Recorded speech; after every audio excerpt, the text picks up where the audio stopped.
हरे कृष्णा।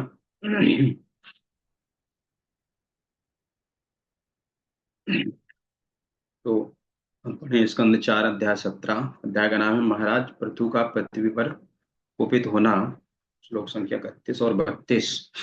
तो यहाँ पे जो प्रसंग चल रहा है हमने देखा किस तरह से पहले जो पृथु महाराज किस तरह से जो वेन थे तो उनके शरीर को मंथन करके जो ब्राह्मणों ने और ऋषियों ने उत्पन्न किया। और उनको क्योंकि उस समय पूरे समाज में एक प्रकार से अराजकता फैल गई थी। जो चोर थे लुटेरे थे वो सब कुछ बर्बाद कर रहे थे लोगों का। तो इस तरह से जब कोई राजा नहीं होता है तो समाज में या राज्य में किस तरह से स्थिति उत्पन्न हो जाती है। तब ऋषियों ने अपनी शक्ति से, क्योंकि जो ये परंपरा है ये कुल की, उसके अनुसार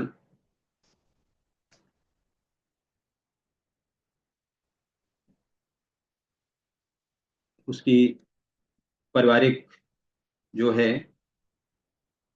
उसको बचा के रखना चाहते थे। हमने जैसे शुरू से पढ़ा। और तब पृथु महाराज का जन्म हुआ एक प्रकार से, और उनको राजा के तौर पे स्थापित किया ब्राह्मणों ने। और जब वो राजा बने तो जहां से बने तो हम पीछे देखें, जब वो 10वें 11वें श्लोक में तो किस तरह से जो उनकी प्रजा थी वो राजा के पास आती है। और वो बहुत ही जो प्रजा है शोकग्रस्त है ना, कि वो सभी लोग भूखे हैं, दुर्लभ हैं, उनकी स्थिति दयनीय है, क्योंकि जो सुख सुविधाएं होनी चाहिए वो नहीं है। और राजा को एक प्रकार से रक्षक के तौर पे, इसमें भी जो अभी यहाँ पे प्रार्थना चल रही पृथ्वी की, वो भी बताते हैं कि किस तरह से आप तो रक्षक हो ना कि जीवात्माओं की, कि आपने सृष्टि के प्रारंभ में अपनी अकल्पनीय शक्ति से इन समस्त स्थावर तथा जंगम, मतलब जो कि स्थिर हैं और दूसरे चलायमान है, मतलब पेड़ पौधे और सारे जीव जंतुओं को उत्पन्न किया। और उसी शक्ति से उनके लिए रक्षा भी कर रहे हैं। तो इसी तरह जो राजा का कर्तव्य है अपनी प्रजा का पालन करना। तो यहाँ पे जो पृथु महाराज भगवान के सत्यावेश अवतार हैं, तो वो भी जब ऐसी स्थिति देखते हैं ना कि प्रजा में हाहाकार मचा हुआ है और उनके पास अन्न नहीं है और जो बाकी सुविधाएं रहती हैं एक प्रकार से नहीं है, तो उसका वो पता करते हैं। और मूल कारण जो उनको समझ में आता है कि क्या है, कि पृथ्वी जो है अन्न नहीं दे रही है। तो इससे वो बहुत क्रोधित हो जाते हैं। और इस तरह से ये हमने पीछे श्लोकों में पढ़ा है कि वो अपना धनुष बाण लेकर के पृथ्वी पर वो पीछा करते हैं उसको दंड देने के लिए। और अनेक तरह से उसको प्रताड़ित करते हैं, एक प्रकार से डांटते हैं और करते हैं कि किस तरह से उसको अनाज जैसा हिला देंगे या उनको खंड खंड कर देंगे, अलग अलग तरह से बताते हैं। और तब पृथ्वी यहाँ पे देखती है कि इतना क्रोधित हैं ना, वो उसके प्रति उसी तरह हो गए हैं क्रोधित जैसे यमराज रहते हैं। तो इसके कारण पृथ्वी बहुत ही कांप रही है। और उसने अपना पूरा हाथ जोड़ करके पृथु महाराज के चरणों में उनके सामने समर्पण कर दिया है अपना। और अब उनसे प्रार्थना कर रही है ना, क्योंकि वो भयभीत है पृथु महाराज से, क्योंकि वो दंड देने वाले हैं। और अभी पृथु महाराज की यहाँ पे पिछले 2-3 श्लोकों से स्तुति कर रही है भगवान की, किस तरह से भगवान शक्तिमान है। ये जो शक्ति है उनका तीनों गुणों से, और वो सभी के स्वामी हैं। तो जो पहले 31 नंबर श्लोक है उसमें एक तो बताते हैं, या पिछले भी जैसे, क्योंकि पहले एक्सप्लेनेशन करती है पृथ्वी की किस तरह से। एक तो वो गाय के रूप में धारण करती है, क्योंकि गाय को कोई भी राजा है वो वध नहीं है, मतलब उसको कोई मारता नहीं, कोई संहार नहीं कर सकता है। लेकिन जब उसको भी मारते हैं, और दूसरा वो स्त्री के रूप में है जो पृथ्वी है, और वो बताती है उनको एक प्रकार से कि नहीं, आप तो इतने धर्म का पालन करने वाले हैं, तब भी आप क्यों मारना चाहते हैं ना। आपको तो राजा हैं, भगवान स्वयं हैं, और धर्म का भी जानते हैं, और तब भी क्यों ऐसा कार्य कर रहे हैं। तो जो पृथ्वी महाराज हैं उनको बताते हैं कि हाँ, मुझको धर्म आता है, और क्या करना चाहिए क्या नहीं करना चाहिए वो मुझको समझ में आता है ना। और उसी के कारण मैं दंड दे रहा हूँ ये ना। तो पृथ्वी को समझ में आ जाता है। तो इसके कारण अभी यहाँ पे विशेष बताती है कि किस तरह से आप ही ने इसकी सृष्टि किया है, आप ही रक्षा करने वाले हैं। और जिस तरह से कोई भी चीज है सृष्टि करता है, तो जो करने वाला है उसके अंदर पूर्ण अधिकार होता है कि उसको संहार या अपने हिसाब से जो करना चाहे कर सकता है। और यहाँ पे भगवान हालांकि रक्षा करने वाले हैं और धर्म की रक्षा करने वाले भी हैं। जब भी कभी धर्म का हानि होता है तो भगवान अनेक अनेक रूपों में ना, अलग अलग अपने भक्तों के माध्यम से और स्वयं धर्म की रक्षा करने के लिए आते हैं। और इस तरह से प्रत्येक जो प्राणी हैं, यहाँ पे प्रभा जी लिखते हैं ना, कि उनको शरण देते हैं भगवान। और इस तरह से जो कि पृथ्वी ये भी है कि सारे जीवों का या उनकी प्रजा का वही भरण पोषण करती है। उसी पे सारा सृष्टि एक प्रकार से आश्रय है ना, जो भी जीवात्मा है पृथ्वी पर। तब भी जो पृथु महाराज उनको दंड दे रहे हैं। तो इस तरह से ये जब उसको निश्चित हो जाता है पृथ्वी को ना कि भगवान हैं और धर्म को जानते हैं, तो जाहिर सी बात है उनके पास ज्यादा ज्ञान है। तभी जो यहाँ पे बताती है कि किस तरह से भगवान की जो शक्ति है वो कैसी है, अकल्पनीय है ना। नूनम बते सस्य समी हितम जने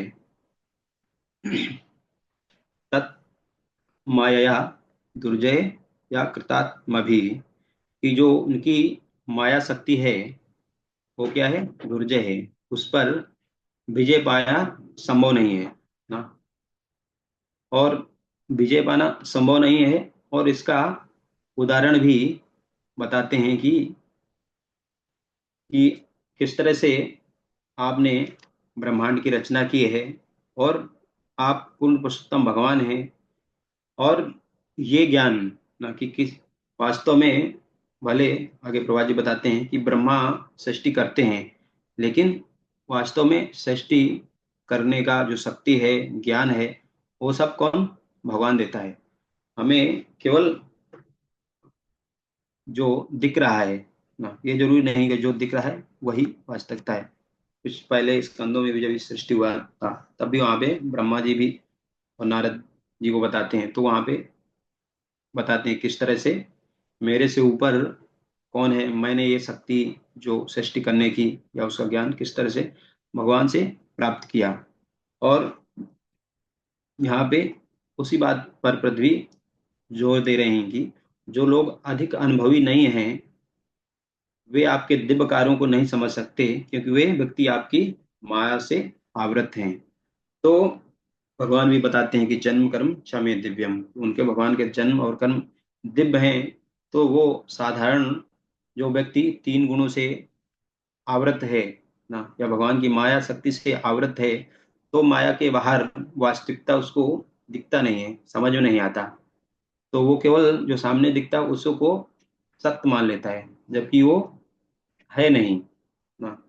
कि वो उसी तरह से है कि जैसे कोई पत्थर मारे और कुछ भी पत्थर से कहीं पे गिलास तोड़ दे या कुछ भी तोड़ दे, तो जो देखेगा कुछ टूट गया, उसको लगेगा पत्थर से टूट गया, तो वो पूर्ण ज्ञान नहीं है, वो अधूरा ज्ञान है। उस पत्थर को फेंका किसने, उसको शक्ति किसने दिया, वो महत्वपूर्ण है। तो उसी तरह यहाँ पे ब्रह्मा जी हैं। और ये जो भी हैं साधारण व्यक्ति, उसको समझ में नहीं आ सकता। और पृथ्वी माता यहाँ पे स्पष्ट बोल रही हैं कि भगवान के जो दिव्यकार हैं उनको समझ पाना साधारण व्यक्ति के लिए, या जिसके पास आध्यात्मिक ज्ञान नहीं है, आध्यात्मिक अनुभव नहीं है ना, या एक प्रकार से प्रमाणिक गुरु परंपरा में उसने नहीं ज्ञान प्राप्त किया है, तो वो भगवान की माया शक्ति से आवृत रहेगा और उसको सही ज्ञान नहीं होगा। यहाँ तक कि जैसे प्रभा जी यहाँ पे लिखते हैं कि उनकी किस तरह से भौतिक शक्ति, आध्यात्मिक शक्ति तथा तत्त शक्ति में विस्तार किया है।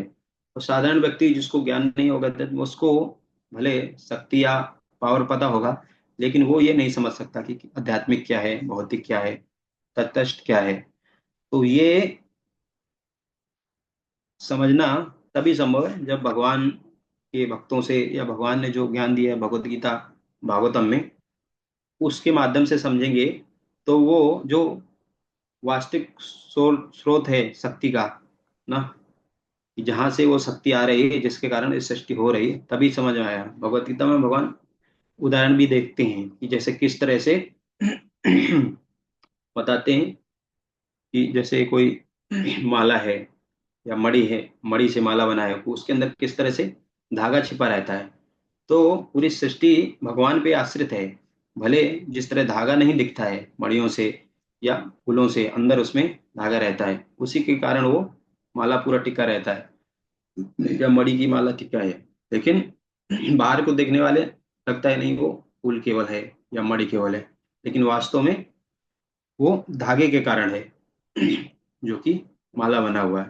तो भगवान बोलते हैं वो मैं हूं धागे के रूप में। तो उसी तरह ये सृष्टि है, भगवान पर आश्रित है, आधारित है, और उसको साधारण व्यक्ति नहीं समझ सकता है। और यहाँ तक कि भागवतम का जो पहला स्कंद है, पहला श्लोक है, उसमें बताते हैं कि जन्मादस्य तो अन्वयादि तप्ता शार्थे स्वभिज्ञा स्वराट तेने ब्रह्म हृदय मुह्यंती अति सूर्या। उसमें मुह्यंती अति सूर्या, कि बड़े बड़े सूरवीर, जो महान महान ना, यहाँ तक कि ब्रह्मा जी भी, वो भी क्या हो जाते हैं, भ्रमित हो जाते हैं ना। कुंती महारानी भी अपनी प्रार्थना में बताती हैं कि वो तो स्वयं स्त्री हैं, उनकी तो छोड़ दो, यहाँ तक कि बड़े बड़े ऋषि मुनि लोग भी जो इतने इतने ज्ञानी हैं, इतने दिनों तक तपस्या करते हैं, वो भी भगवान को नहीं समझ सकते ना। तो उनके लिए क्या संभव है। तो उसी तरह जो उनको कोई भी अनुभव नहीं है, उनको तो समझना कठिन है। यहाँ तक कि ब्रह्मा जी, कि ब्रह्मा जी को भगवान ने स्वयं ज्ञान दिया ना, उनको शक्ति दिया कि पेट करो। और इसके बाद जब पृथ्वी, उस समय भी पृथ्वी माता गाय के रूप में देवताओं के साथ भगवान उनको, जब ब्रह्मा जी ने प्रार्थना किया कि किस तरह से जो कंस का अत्याचार और बहुत सारे अत्याचार हैं पृथ्वी पे, और पृथ्वी इस तरह के पापी लोगों से, बोझ से दबी जा रही है, तो सारे देवताओं को लोग लेकर के भगवान से प्रार्थना किया ब्रह्मा जी ने। और ब्रह्मा जी को भगवान ने बताया कि मैं किस तरह से आऊंगा, सारे देवताओं को, देवियों को बोलो कि जो ब्रज भूमि है वहां पे वो लोग अलग अलग रूपों में जन्म लें और उनके आने की तैयारी करें। ये जानते हुए भी जब भी गोकुल में थे भगवान, तो वहां पे जब भी अगासुर नाम का राक्षस था, तो उसको जब भगवान ने मार दिया, वो ऐसा राक्षस था, यहाँ तक कि जो देवी देवता भी, वो भी उससे गए सामने नहीं आ सकते थे, डरते थे। उसको पूरे संसार में कोई पराजित नहीं कर सकता। लेकिन उसको मृत्यु हो गई जब वो, तो जब ये समाचार पूरे ब्रह्मांड में फैल गया, सारे देवी देवता लोग भी आए देखने की हाँ भगवान ने उनको मार दिया। और ब्रह्मा जी भी ये सुन करके जब ही आए और देखा कि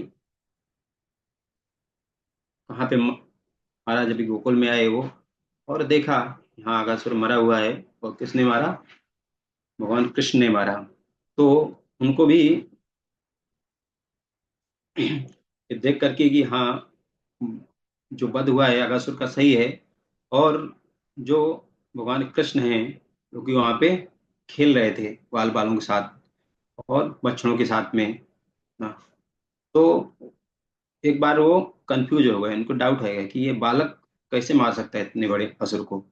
और खासकर वो तब और कंफ्यूज हो गए जब देखा कि कृष्ण भगवान सब ग्वाल वालों के साथ अपना लंच कर रहे हैं, और उसमें भी वो जो ग्वाल वालों खा रहे हैं अपने अपने घर से लेके आए हैं, तो उनके मुंह से भी छीन लेते हैं ना, यहाँ तक कि अंदर कोई खा के गया है ना, मुंह में भर लिया है, उससे को निकाल करके भी भगवान वापस खा लें। तो वो ज्यादा कंफ्यूज हो गए कि अरे, भगवान को तो इतना 56 भोग और बहुत शुद्धता के साथ बनाया जाता है, उसके बाद भोग चढ़ाया जाता है, यहाँ पे तो वो जूठा खा रहे हैं। तो उनका जो बुद्धि थी वो क्या हुई, चकरा गई ना। मुह्यंति यत् सूर्या, कि इतने बड़े सृष्टि के रचयिता हैं, उन्होंने रचना की है, भगवान ने उनको ज्ञान दिया है, प्रथम व्यक्ति हैं संसार में ना। आपको बताया गया है कि किस तरह से ब्रह्मा जी भी भगवान की तटस्थ शक्ति हैं, और ब्रह्मांड के सृष्टा हैं, लेकिन तब भी जो परम सृष्टा हैं भगवान हैं, और उनकी माया से, योग माया से वो भी भ्रमित हो गए ना। और इसके कारण उन्होंने सोचा चलो टेस्ट करते हैं, और टेस्ट करने के लिए उन्होंने क्या किया, पहले तो उनको जो बछड़े थे, गाय थी, उनको चोरी कर लिया। चोरी कर लिया। अभी भी वो टेस्ट कर रहे थे कि अगर भगवान होंगे तो जान जाएंगे कि क्या हुआ है, और उनको सर्च नहीं करेंगे। जबकि भगवान ग्वाल वालों को बैठा के, हाँ आप तो प्रसाद खाओ, मैं ढूंढ करके आता हूँ, और ढूंढने लगे। और तब ब्रह्मा जी को कन्फर्म हो गया कि ये भगवान नहीं है, तो उन्होंने उनके जो ग्वाल वाल थे उनको भी चोरी कर लिया। और जब उनको छिपा करके एक क्षण में वापस आए, तो देखा कि वो ग्वाल वाल और बछड़े वापस से वहां पे उपस्थित हैं। और तब उनको आश्चर्य हुआ, और तब भगवान ने अपनी शक्ति से उनको दिखाया कि वो सभी चतुर्भुज रूप में हैं, जो बछड़े हैं, ग्वाल वाल हैं। और इस तरह से वो ब्रह्मा जी का दिमाग थोड़ा खुला, उनको समझ में आया, और तब उन्होंने प्रार्थना किया भगवान से दोबारा। इस तरह बाकी जो देवी देवता ही हैं, देखेंगे जैसे शिव जी भी, भले प्रभात जी उनको उदाहरण देते हैं कि वो बहुत ही धीर पुरुष हैं, कि उनको कोई विचलित नहीं कर सकता है ना, इतने भगवान के परम भक्त हैं। लेकिन तब भी जब भगवान मोहिनी मूर्ति में आए, तो उनके प्रति वो आकर्षित हो गए ना। और भी इस तरह से देखेंगे कि जो बड़े बड़े ना ऋषि मुनि, वो भी भगवान की माया से, योग माया से जो आवृत हो जाते हैं, तो उनका जो ज्ञान है वो पता नहीं चलता किधर गया ना। तो यही चीज यहाँ पे पृथ्वी देवी जी कह रही हैं, किस तरह से जो ज्ञान है बड़े बड़े लोग भी उसको नहीं समझ सकते, तो अपनी स्थिति वो बता रही हैं ना। एक प्रकार से जब भी उदित हैं पृथ्वी महाराज, तो अपनी स्थिति बता रहे हैं कि मैं तो कैसे समझ सकती हूँ कि मैं, आपकी जो माया शक्ति है वो तो अच्छे अच्छे लोगों के लिए भी दुर्जय है, कि जीती नहीं जा सकती ना। तो फिर मेरे लिए उसमें क्या स्थान ही होगा ना, कि उनके वो कैसे जान सकती हैं। और वो उनको जानना ना, या भगवान को समझना संभव है तो कैसे है, भगवान की कृपा के माध्यम से। बाकी आप भले कितने बड़े ज्ञानी हैं, या अपने आप बहुत कुछ शास्त्र वगैरह भी पढ़ लेंगे ना, तो भी समझ में नहीं आएगा। कि चैतन्य महाप्रभु की लीला में देखते हैं कि सार्वभौम भट्टाचार्य बहुत बड़े विद्वान थे ना, कि उनका बड़े बड़े जो सन्यास लेते थे, हाँ, संप्रदाय में अलग अलग भट्टाचार्य उनके टीचर थे। तो पूरा वेदांत सूत्र ना का जो दर्शन है उस पे वो पूरा व्याख्यान देते थे, और वो जो भी सन्यास लेकर आते थे उनसे यहाँ उनके कॉलेज में एक प्रकार से डिग्री प्राप्त करते थे, और तभी वो क्वालिफाइड होते थे कि हाँ ये सन्यास हैं ना। लेकिन वो भी जब चैतन्य महाप्रभु को देखे ना, तो वो अपने घर लेके गए, लेकिन वो ये नहीं समझ पाए कि ये परम भगवान है। कब तक नहीं समझ पाए? जब तक कि वास्तव में चैतन्य महाप्रभु की ही उन पर कृपा नहीं हो गई ना। जब उनके जो बहने हुए थे गोपीनाथ आचार्य, तो उन्होंने उनको समझाया और बताया, तब भी उनको विश्वास नहीं हो रहा था ना। लेकिन अच्छी तरह समझने पर और भगवान की विशेष जब कृपा हुई, तभी वो समझे, और तब उन्होंने अपने आप को समर्पण कर दिया। और तब यहाँ तक कि जो सन्यास और उनके जो नियम कानून थे उनको भी त्याग कर जो शुद्ध भक्ति के गुण होते हैं उनको उन्होंने दिखाया। और इस तरह से नॉर्मल भी देखते हैं ना, यहाँ तक कि हम कितनी बार सुनते हैं कि भगवान के, खास करके कृष्ण भगवान का, राम भगवान का, जब क्योंकि वो मनुष्य रूप में आते हैं तो लोग और भी भ्रमित हो जाते हैं। भगवान भी बताते हैं भागवतम में भी, भगवद गीता में, कि क्योंकि जो लोग कल्पना करते हैं या सोचते हैं निरंकारवादी निर्विशेष लोग, या जो मायावादी हैं, वो इस तरह के भगवान की जो गुण है, लीला है, जो एक प्रकार से चैतन्य महाप्रभु जो फिलॉसफी देते हैं अचिंत्य भेदा भेद की, वो इनकंसीबल है, उसको समझ पाना मुश्किल है, उस तरह की नहीं समझ पाते। यहाँ तक कि देवकी माता भी भगवान जी कृष्ण जब प्रार्थना करती हैं कि उन्होंने सुना है कि भगवान के जो पेट से, भगवान के शरीर से इतने बड़े बड़े पूरे यूनिवर्स और प्लेनेट निकले हैं ना, तो ये कैसे संभव हो गया कि भगवान मेरे गर्भ में रहे ना। तो इस तरह लोग भी नहीं समझ सकते कि पूरा विश्व यूनिवर्स भगवान जिनके अंदर से निकल रहा है वो स्वयं देवकी माता से जन्म ले रहे हैं। तो इस तरह की जब चीजें होती हैं तो लोगों को नहीं समझ में आता, उनका बुद्धि नहीं खोलता। जबकि भगवान यहाँ पे जो दिखा रहे हैं कि इससे पहले बताए भी हैं कि पृथ्वी उनको बताती है कि मुझे ही नष्ट कर दो कि तो अपने प्रजा का पालन कैसे करो करके, तो भगवान बता रहे हैं कि मैं आधार बन जाऊंगा ना। भगवान तो कुछ भी कर सकते हैं, कि भगवान देखते हैं हम जीवन भर ना हमारे लिए पूरा जो सूर्य की रोशनी है, हवा है, ऑक्सीजन है, प्रसाद है, इतने समय से सबको वही प्रोवाइड करा रहे हैं ना। कितने सारे लोग को लगता है कि नहीं, वो अगर कुछ एक्टिविटी कर रहे हैं वो छोड़ देंगे तो उनको भरण पोषण कैसा होगा। लेकिन यहाँ पे भगवान दिखा रहे हैं कि किस तरह से भगवान जिम्मेदारी लेते हैं, और वो पूरी तरह से लेते हैं, कि किस तरह से भगवान ही वास्तव में रक्षक हैं ना। इसके पहले वाले बीच में श्लोक में ऐसा आया था कि किसी की राखे कृष्णा मारे के, और मारे कृष्णा राखे के, कि अगर भगवान किसी को मारना चाहते हैं तो उसको कोई बचा नहीं सकता, और कोई बचाना चाहे तो उसको कोई मार नहीं सकता। तो इसी प्रकार से जैसे पृथ्वी को यहाँ पे गाय के रूप में तो उसको मारना चाहते थे, तो और कहीं उनका आश्रय स्थल नहीं था, केवल भगवान का आश्रय ही था, कि भगवान ही उनको बचा सकते थे, और इसके लिए उनके यहाँ पे ही उन्होंने आश्रय लिया, ना कि और कहीं। तो इस तरह से जो भी हैं देखेंगे कि यहाँ पे भगवान ही सब चीज के आधार हैं, सारी शक्तियों के ना। ईश्वरा परम कृष्णा, जो परम भगवान हैं वही हैं, और सभी कारणों के कारण भी वही हैं। कि हम साधारण व्यक्ति कोई भी कितनी भी योजनाएं बनाए, प्लान बनाए ना, कि अपने अपने अलग अलग प्लान, लेकिन जब तक भगवान की संस्तुति नहीं होगी तब तक उनका प्लान कार्य नहीं होगा। कि हम अपने अपने प्लान बनाते रहते हैं, लेकिन भगवान का ही प्लान चलेगा।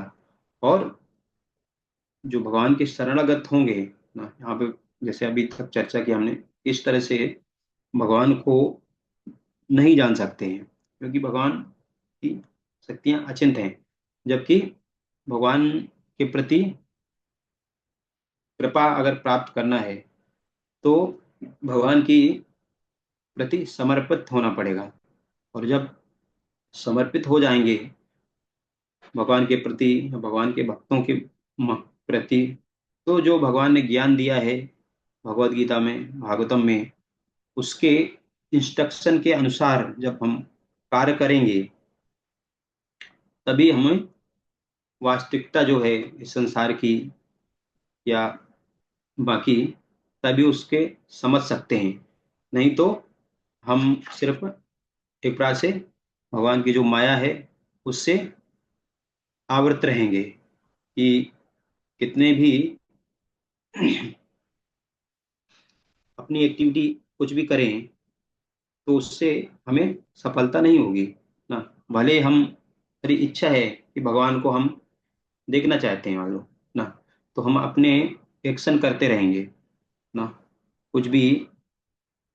यही अंतर है एक प्रकार से, जो एक शुरुआती नया भक्त है और जो परम वैष्णव है, महाभागवत हैं, उनमें यह अंतर है कि जैसे नए लोग जो प्रैक्टिशनर हैं वो अभ्यास कर रहे हैं और उनकी इच्छा है एक दिन भगवान को देखने की। जबकि जो परम भागवत हैं ना, तो भगवान के नित्य भक्त हैं, वो हमेशा भगवान को देखते रहते हैं।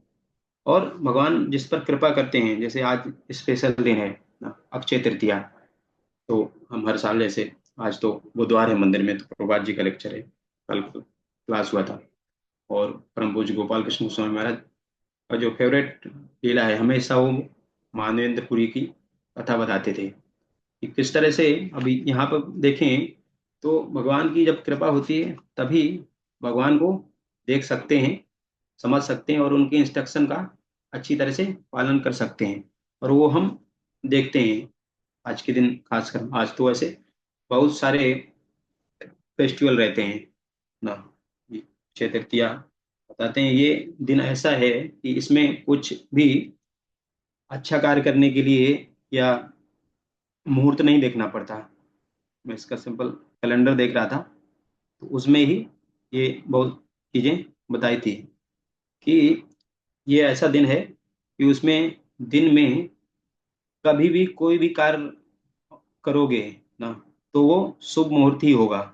उसमें कोई भी ऐसा नहीं है, मतलब पूरा दिन ही मंगलमय है कि कुछ भी दान पुण्य हम जब करना, पढ़ाई करना, कुछ नया कार्य करना, या जैसा भी एक्टिविटी है आध्यात्मिक से जुड़ी हुई, वो बहुत ही महत्वपूर्ण है आज करना।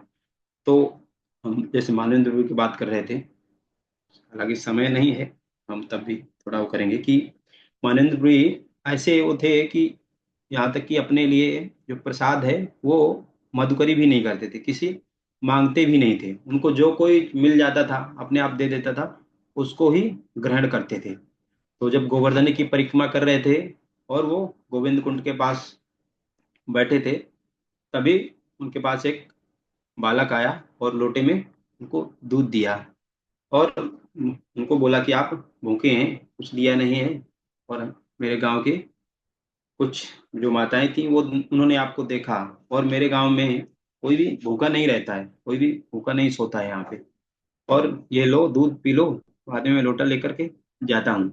ऐसा करके वो बालक चला गया, और मानंदपुरी ने दूध पिया। उसके बाद थोड़ा सा रेस्ट लेना, तो उसको स्वप्न आए ना कि वो जो कौन थे, स्वयं भगवान थे गोपाल। और उन्होंने बताया कि किस तरह से जो गोपाल हैं, वहां पे बताया कि यहाँ पे झाड़ियों के अंदर मुझको छिपाया गया था जब औरंगजेब का आक्रमण हुआ था। आप मुझको वहां से निकालो और मेरी स्थापना करो यहाँ पे, और पूजा करो ना। तो ये भगवान स्वयं ऐसे भक्तों को बता रहे हैं जो कि विनम्र हैं, भगवान के प्रति पूरे तरह समर्पित हैं ना। ऐसा नहीं है कि वो अनुभवी नहीं है, भगवान की कृपा प्राप्त किया उन्होंने और पूरा महाभागवत है, तो उनको भगवान स्वयं आते हैं उनसे मिलने, भगवान स्वयं देख सकते हैं, उनसे बात कर सकते हैं, और स्वप्न में भी। और मानंदपुरी को जब ऐसा बोला तो मानंदपुरी तुरंत ही वहाँ के गांव वालों को बताया और उनको ले करके उस स्थान पे गए और वहाँ पे श्रीनाथ जी हैं, गोपाल जी हैं, उनके विग्रह को वहाँ से निकाला। और तुरंत ही ये जब फैल गई बात, तो वहाँ के जितने भी आसपास के गांव वाले थे, सारे लोग भगवान की स्थापना करने के लिए गोवर्धन में आए और स्वयं अपने अपने घरों से अन्नकूट व्यंजन सभी बना के लाए और वहां पे भगवान का पूरा तरह से अभिषेक हुआ, भोग लगाया गया। और जो भी एक प्रकार से विग्रह स्थापना के प्रोसेस होता है पूरा वहां पे किया और उनका वर्षिप पूजा स्टार्ट हो गया। यहाँ तक कि उन्होंने उसके पहले कोई तैयारी नहीं था, लेकिन सिर्फ भगवान के आने पे कि हाँ भगवान आए हैं, सारे जो ब्रजवासी थे उन्होंने भगवान के स्वागत के लिए सारी तैयारी किया। और यहाँ तक कि प्रत्येक गांव वालों ने जिम्मेदारी ली, नहीं प्रत्येक दिन अलग अलग गांव से भगवान को भोग चढ़ेगा। और इस तरह से लगभग 2 सालों तक ऐसा पूजा होता रहे। उसके बाद भगवान बोले, मानंद प्रिय के स्वप्न में आए कि क्योंकि मैं इतने दिनों तक जमीन में ऐसे ही अंदर था, तो मुझको बहुत ही गर्मी लग रहा है, तो मेरे लिए चंदन लाओ। तो आज इस चंदन यात्रा जो है वो स्टार्ट होती है कि जो खीरचोर गोपीनाथ हैं वहां पे चंदन लगाया गया था उस समय। और उसी तब से 21 दिनों तक आज हमारे मंदिर में भी, जैसे राधा रास बिहारी, आप लोग अगर मुंबई में तो आ सकते हैं, 5 बजे स्पेशल दर्शन है। चंदन पूरे शरीर में भगवान के लगाया जाता है, भगवान को ठंडा करने के लिए, मतलब एक प्रकार से आराम देने के लिए ना। और भगवान इस तरह की सेवा स्वीकार करते हैं, ये भगवान की लीला है। तो मानंदपुरी को जब सबने ऐसा इंस्ट्रक्शन दिया तो मानंदपुरी ने बाकी जो उनके सस्ते ब्राह्मण थे उनको सेवा भगवान का दे करके स्वयं पैदल जगन्नाथपुरी में, जो मलय देश है वहां पे चंदन मिलता था, तो वहां पैदल गए। और रास्ते में वो जो गोपीनाथ मंदिर में गए, राधा गोपीनाथ मंदिर जो रेमुना में है, तो वहां पे भगवान के दर्शन किए और देखा वहां पे किस तरह से पूजा आरती सभी होता है और भोग चढ़ता है। और पुजारी थे वहां से, उनसे पूछा क्या क्या भोग चढ़ता है, तो उन्होंने बताया कि एक बहुत ही विशेष प्रकार की खीर जो अमृत के लिए है, वो भी अर्पण होती है भगवान को। और तब उनका इच्छा हुआ कि अगर मुझको टेस्ट करने को मिलता अमृत के लिए, तो मैं भी अपने गोपाल जी को वो बनाता। और उस समय भगवान को भोग अर्पण करने के लिए लेके जा रहे थे। जब ये ऐसा उन्होंने देखा तो उनको अच्छा नहीं लगा, ना कि भगवान ने अभी लिया नहीं और मैं इच्छा कर रहा हूँ इसको प्राप्त करने की। तो इस तरह से उन्होंने वहां से मंदिर से हट करके मार्केट में आ गए। तो क्योंकि भक्त की इच्छा थी, तो भगवान ने जब भी रात में भोग लग गया, भगवान को सुला दिया गया, तो पुजारी के स्वप्न में आए गोपीनाथ जी कि मैंने एक जो खीर का पात्र है ना, मिट्टी का पात्र रहता है छोटा छोटा जिसमें अमृत के लिए रहता है, एक अपने पर्दे के पीछे छिपा के रखा है, आप उसको लो और जो मानवेंद्र पुरी नाम के जो भक्त हैं मेरे, उनको दो। तो पुजारी भी रात में उठा और नहाया धुला और गया, देखा तो वास्तव में एक पात्र वहां पे रखा था।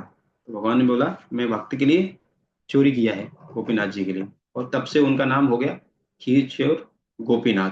और वो जब पुजारी मार्केट में गया, बोला कि मानवेंद्रपुरी कौन है, और जब मिले मानवेंद्रपुरी तो उनको वो पात्र दिया और उनको प्रणाम किया, ना कि इतना ऐसा भक्त है जिनको भगवान भी चोरी करके उनको महाप्रसाद दे रहे हैं। और उसके बाद वो जगन्नाथपुरी गए तो वहां पे भी पूरी तरह लोकप्रिय हो गए वो ना, कि मानंदपुरी इतने परम भक्त हैं भगवान के कि भगवान उनके लिए चोरी किया। तो वहां पे भी जो चंदन लेना चाहते थे तो चंदन उनको प्राप्त हो गया और उनके असिस्टेंट भी प्राप्त हो गए कि इनको वृंदावन तक पहुंचा करके आओ चंदन। और जब भी वो वापस आए रमना में दोबारा, तो वहां पे पुजारियों ने इस बार पहले से उनको बलियां से स्वागत किया और उनको जो खीर था उनको दिया। और तब भगवान ने दोबारा से उनको स्वप्न में बोले कि आप मुझे जो चंदन लेके आ रहे हो गोपाल जी के लिए वृंदावन में मेरे लिए, तो आप राधा गोपीनाथ में ही लगा दो, यहाँ पे रेमना में, तो वो उनको लगाओगे तो मेरे को अपने आप यहाँ पे ठंडक हो जाएगा, मैं स्वीकार कर लूंगा। इस तरह से जो मानंदपुरी वहाँ के पुजारियों को चंदन दे देते हैं वो बहुत प्रसन्न होते हैं और वो चंदन वहीं पे गोपीनाथ जी में लगाया जाता है। तो इस तरह से तो ये बहुत सुंदर मधुर लीला है मानवेंद्रपुरी की, जो कि हमारे परंपरा के ऐसे आचार्य हैं जो कि मधुर राधा कृष्ण के परम शुद्ध भक्त हैं। और इस तरह से वहाँ पे 21 दिनों तक वो चंदन लगाया गया। तो उसी तरह से आज से यहाँ पे या इस्कॉन के सभी मंदिरों में भगवान का आज तो बड़े विग्रह को भी लगाया जाता है, बाकी नहीं, छोटे विग्रह को चंदन लगाया जाता है और ये पूरा फेस्टिवल वो किया जाता है। तो वैसे समय आपके अनुसार हो गया है, तो हम अंत करेंगे। मेरे लिए ये है कि भगवान की कृपा हम प्राप्त कर सकते हैं भगवान के शुद्ध भक्तों के संग से, उनके इंस्ट्रक्शन से, और भगवान ने जो भगवत गीता भागवतम में इंस्ट्रक्शन दिया है उनका पालन करके भगवान के प्रति समर्पण हो करके। और इस तरह से भगवान को हम जान सकते हैं, भगवान को समझ सकते हैं और साक्षात भी देख सकते हैं। जबकि वैसे बाकी विधियों से करेंगे अगर ना अपने मन गढ़ंत चीजों से, तो उससे संभव नहीं है। हरे कृष्णा, किसी का कुछ प्रश्न है टिप्पणी है तो कर सकते हैं।